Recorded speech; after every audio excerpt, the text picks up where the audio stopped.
So many painful memories of the past. The past? Yes, the past, but don't make me sick of it. But no? Can I just... But... Well, then I see Mr. Bunting on my own. And so she did, and then... Oh, we'll do it with Fred. Yeah. As she stepped out into the sunshine, Penny realized that there were a great many things she was capable of, even though she was only a woman. A great many things that she had never thought of before. She found her way to the offices of Bunting, and Squire.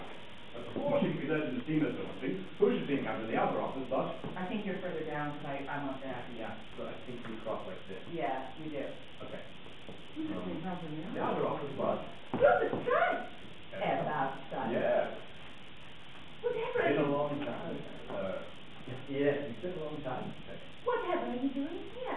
Why? Can you not imagine that I've become a man of the world, Miss Penny? There's a camera right there. What are you guys doing? Just running wild. We're running wild. Yeah? A little All About Eve action. A little bit. Little bit. You guys look hot. Locking is so complicated. Oh, sorry. Oh, carry on. I wish you to abduct Miss Penniworth.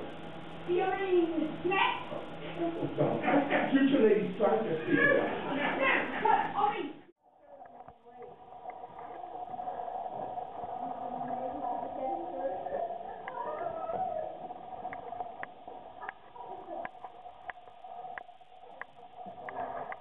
Miss Billy's late. Late for what? I'll be danced the party. I ain't dancing. He's been here for 20 minutes. Well, I certainly think it's odd he hasn't even come up to.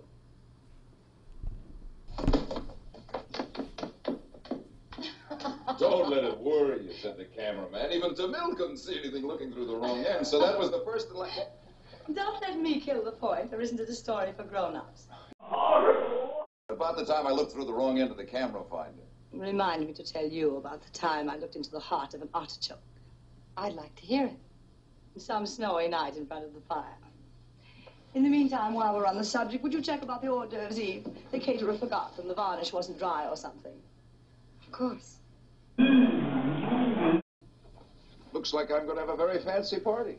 I thought you were going to be late. Well, I'm guest of honor. I had no idea you were even here. Well, I ran into Eve on my way upstairs, and she told me you were dressing. Hey! Oh, yes! That's never stopped you before. We started talking. She wanted to know about Hollywood. She seemed so interested. She's a girl of so many interests.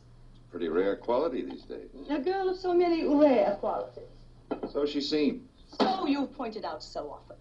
So many qualities so often. Her loyalty, efficiency, devotion, warmth, and affection, and so young. So young and so fair. I can't believe you're making this up. It sounds like something out of an old Clyde Fitch play. Clyde Fitch, though you may not think so, was well before my time. I've always denied the legend you were in our American cousin. I don't think that's funny. Of course it's funny. This is all too laughable to be anything else. You know what I feel about this age obsession of yours, and now this ridiculous attempt to whip yourself up into a jealous froth because I spent 10 minutes with a stage-struck kid. 20. 30 minutes, 40 minutes, what of it? Stage-struck kid. She's a young lady of qualities. And I'll have you know I'm fed up with both the young lady and her qualities. Studying me as if I were a play or a blueprint, how I walk, talk, think, act, sleep.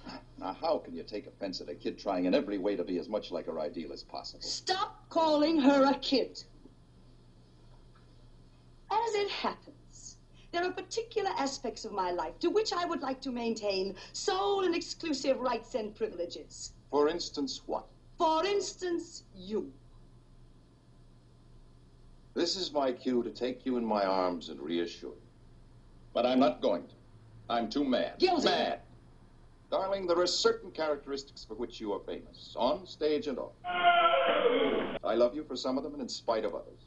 I haven't let those become too important to me. They're part of your equipment for getting along in what is laughingly called our environment. You have to keep your teeth sharp, all right. But I will not have you sharpen them on me or on Eve. What about her teeth? What about her fangs? She hasn't cut them yet, and you know it.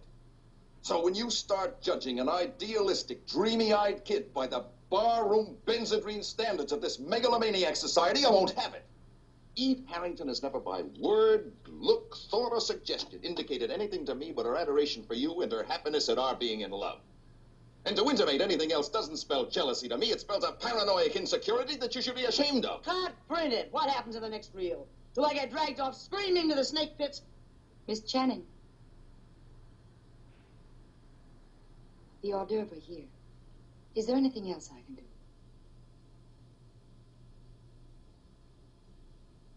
Thank you, Eve. I'd like a martini, very dry. I'll get it. What'll you have? A milkshake, a martini, very dry, please.